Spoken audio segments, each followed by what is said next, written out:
Hello po sa lahat! Ngayong araw ay papuntang market na naman ako para bumili ng lulutuin para sa pananghalian. Wala pa akong idea kung anong bibilhin ko, basta pipili na lang ako doon. By the way, ito na pala yung aking binili sa market. So, ang aking lulutuin ngayon is tortang isda at saka yung sinugbang bangus at saka pritong isda na anduhaw para sa aming pananghalian.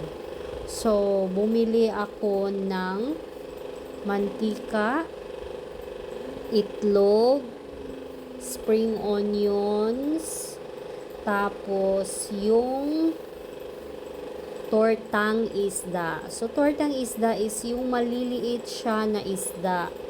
Sobrang liit niya na isda. Ayan, ganyan yung kanyang itsura, yung tortang isda. So, bumili din ako ng onion and yan yung anduhaw na isda.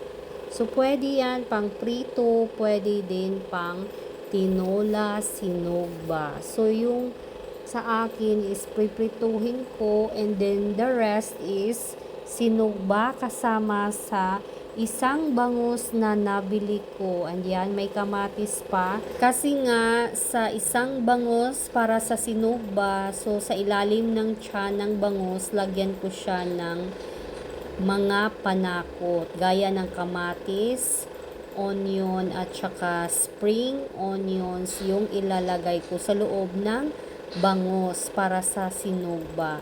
So, ayan, nag-slice na ako ng kamatis, onion at saka spring onions. Napakasarap kasi ng bangus na sinugba kapag yung tiyan ng bangus ay may lamang iba't ibang panakot sa loob. Kahit na madaming tinik yung bangus, sobrang sarap pa rin yan kapag sinugba. Lalo na kung madami din yung ilalagay mo na mga panakot doon sa tiyan ng bangus. Sa pagluluto ng tortang isda, kakailanganin mo yung onion, spring onions, ground black pepper, itlog, at saka yung tortang isda mismo. So, kailangan mo lang siya i-mix yung mga ingredients mo.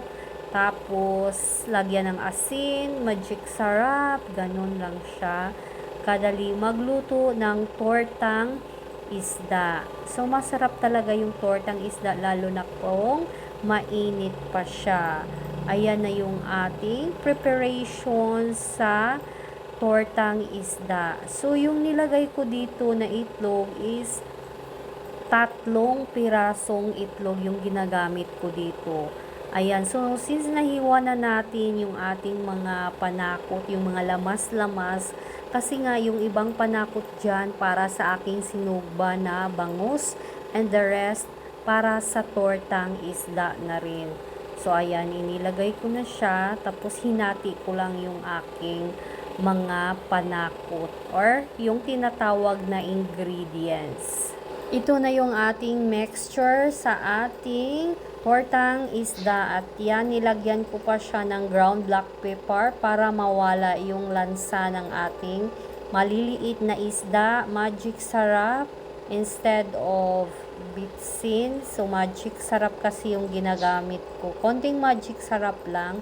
Ayan, so kailangan na natin siya i-mix ng maayos para ma-mix talaga lahat yung ating mga ingredients dyan. Kapag ma-mix ko na ng maayos yung itong aking mixture para sa tortang isda, magpapainit na rin ako ng mantika para at least ready na yung ating mantika at saka ipriprito lang kasi natin tong ating tortang isda.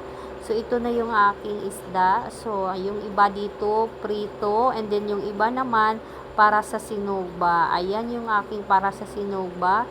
2 pirasong anduhaw at saka 1 pirasong bangus. Naglagay na ako ng asin para dito sa ating sinugba.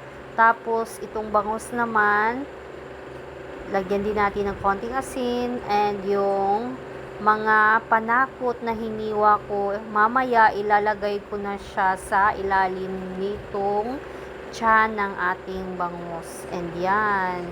So, nilagay ko na sa loob yung ating mga panakot doon sa ating bangus. So, kamatis, onion, spring onions. So, ganun lang siya.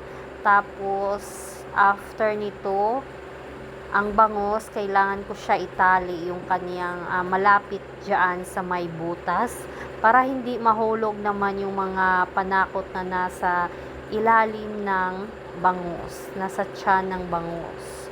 So, ayan na siya. So, nag-ready na rin ako para sa ating sinugba. So, unahin ko muna yung prito na tortang isda. Pagkatapos naman is yung pritong isda, pagkatapos naman is yung sinugba. So, yung pinakahuli kong lulutuin talaga is sinugba. Kasi nga, kailangan ko pa ng panggatong para sa sinugba. Ito na yung ating torta.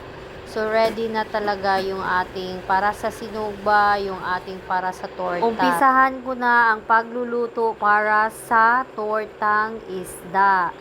And dito ako magluluto. So, kahoy yung gagamitin ko ngayon, hindi sa gas.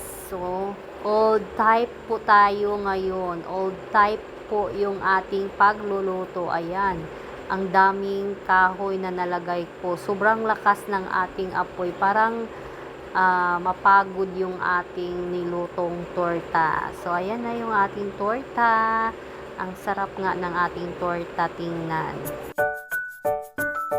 Pagkatapos nitong ating torta, yan na yung ating sinugbang isda. So, 3 piraso lahat yung ating sinugbang isda. So, yung pritong isda guys, iba na yung nagluluto sa pritong isda doon sa kabilang lutuan. So, yung niluto ko is yung tortang isda at saka yung sinugba na isda. So, ayan, napakasarap talaga ng ating nilotong sinugba. Naku po, sobrang nangitim na po yung ating sinugba. For sure, masarap pa din yan.